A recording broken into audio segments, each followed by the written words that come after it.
रंजन का विश्लेषण सुनिए जरा, क्योंकि राजीव समाजवादी पार्टी को मुझे नहीं लगता मीडिया में, पत्रकारिता में, विश्लेषकों में कोई भी राजीव रंजन से बेहतर समझता होगा। राजीव, ये अखिलेश की और दीदी की स्ट्रैटेजी आखिर है क्या? मैं भाटी साहब से यही पूछ रहा हूं कि आप कांग्रेस को कमजोर कर रहे हैं, दोनों को एक सिक्के के दो पहलू बताकर। क्या करना चाह रहे हैं अखिलेश और ममता?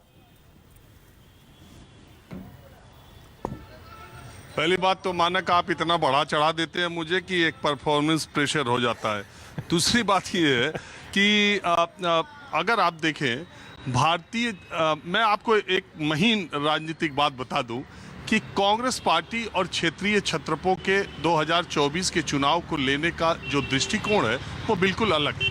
कांग्रेस पार्टी प्रधानमंत्री नरेंद्र मोदी पर हमलावर होकर और उनके बराबर राहुल गांधी को खड़ा करके चुनाव लड़ना चाहती है कि एक अकेला आदमी है जो पीएम मोदी से सड़क से लेके संसद तक संघर्ष कर रहा है, बाकी लोग समय पर दब जाते हैं, समय पर उठ जाते हैं और मौसमी चुनाव लड़ने के लिए आते हैं। कांग्रेस पार्टी की रणनीति ये है कि बाकी समय प्रधानमंत्री नरेंद्र मोदी से लड़ने का मादा वो पार्टियां नहीं दिखाती हैं। जब चुनाव आता है तो रस्मी अदायगी के लिए विपक्ष की अपनी पार्टी बनने का दावा ठोकने लगती है क्षेत्रीय छत्र।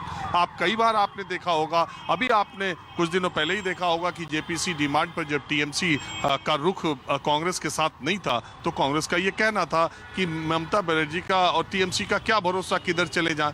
तो ये इस तरह के आरोप या एक मानसिकता रखती है। क्षेत्रीय छत्र, मुझे अच्छी तरह पता है सूत्रों के मुताबिक कि कल की जो बैठक ममता बनर्जी और अखिलेश यादव की हुई उसमें यह बात बहुत गंभीरता से कही गई और समझी गई और चर्चा हुई कि हम प्रधानमंत्री नरेंद्र मोदी से नहीं लड़ सकते। हम अगर चेहरे से लड़ने गए तो हमें मात खाना पक्का है। हमें बीजेपी से लड़ना होगा, जैसे 2004 में सारे जगहों पर बीजेपी से लड़े। हम अटल बिहारी वाजपेयी जी के चेहरे से नहीं लड़े, हमने किसी का कोई चेहरा नहीं था। तो जो बीजेपी के विरोधी मत थे वो जिसको जहां मिल सकते थे, यानी भारतीय जनता पार्टी को जो जहां हरा रहा था वो वहां हरा सका था 2004 में। आप देखिए वाईएसआर ने आंध्रा में हराया था, यूपी में खुद मुलायम सिंह यादव 34 सीटें लेकर के आए थे, 19 सीटें बीएसपी को, 19 या 20 सीटें बीएसपी को मिली थी, 24 सीटें खुद लालू प्रसाद यादव जीत करके 40 में से आए थे। यानी लोगों का रुझान जो था वो बीजेपी के खिलाफ एक मुश्त वोट का था। और क्षेत्रीय छत्र ये मान के चलते हैं कि प्रधानमंत्री नरेंद्र मोदी से लड़े तब तो गए, हमको बीजेपी से 2024 में लड़ना है और अपनी अपनी जगहों पर लड़ने की कोशिश करना है। और ये एक, मैं आपको बता रहा हूं, एक मूलभूत अंतर है कि क्षेत्रीय छत्र ये कतई नहीं चाहते कि देश में 2024 का चुनाव प्रधानमंत्री नरेंद्र मोदी वर्सेस राहुल गांधी होने की तैयारी हो। ये क्षेत्रीय छत्रपों की तैयारी है। और अगर ऐसा हुआ और हमने राहुल गांधी से नजदीकियां बढ़ाई तो उस ताप से हमको भी नुकसान न हो जाए, इसलिए हम मुद्दों पर लड़े। ममता बनर्जी बहुत क्लियर है कि वो 2019 से अच्छा प्रदर्शन इस बार करेंगी। 2 लोकसभा सांसद वो पहले ही उनके पाले में आ चुके हैं। दूसरा उनकी स्ट्रेटेजी है। बंगाल के लोगों की मानसिकता आपको पता है, 5 रुपए में भरपेट खाना मिलता है और अभी ट्राम भी चलता है, 2 रुपया भी किराया है, 4 रुपया भी किराया है। अभी आप यहाँ का मेट्रो का किराया देख लीजिए, अभी जो लॉन्च जाता है हावड़ा से कोलकाता, उसमें 6 रुपए में आप 15 मिनट का सफर तय करके नदी पार करते हो हुगली।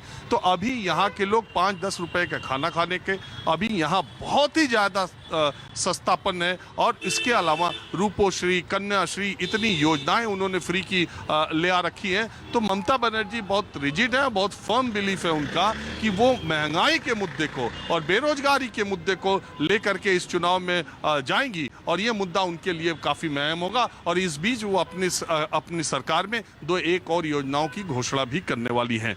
दूसरी बात, अखिलेश यादव भी ये मानते हैं कि बीजेपी से लड़ने में उत्तर प्रदेश में वही सबसे, उनका दावा भी ठीक है कि अगर हाल के चुनाव परिणाम देखे जाएं तो हाल के चुनाव परिणाम में उनका दावा ठीक है कि चलो, और इनकी ये रणनीति है। और मैं एक बात ये भी बता दूं, माना कि जितनी मुझे जानकारी है, शरद पवार के अलावा इस देश में विपक्ष का कोई ऐसा नेता नहीं है जो प्रधानमंत्री नरेंद्र मोदी, गृह मंत्री अमित शाह के राजनीति के जो जो चाल है उसको समझ सके। और आप देखिए कि किस तरह से शरद पवार ने महाराष्ट्र विकास आघाड़ी में किस तरह की घेरेबंदी बीजेपी की कर रखी है कि एक नाथ शिंदे को शिवसेना मिल गई, पार्टी मिल गई, संसद में कमरा मिल गया, उनकी सरकार है, लेकिन बीएमसी के चुनाव कराने में अभी एक नाथ शिंदे और बीजेपी की गठबंधन सरकार को पसीने छूट रहे हैं कि कहीं ऐसा ना हो कि चुनाव के परिणाम कैसे आए, जबकि वो लगातार बढ़ते जा रहे हैं। हालांकि रिजर्वेशन का एक केस भी था।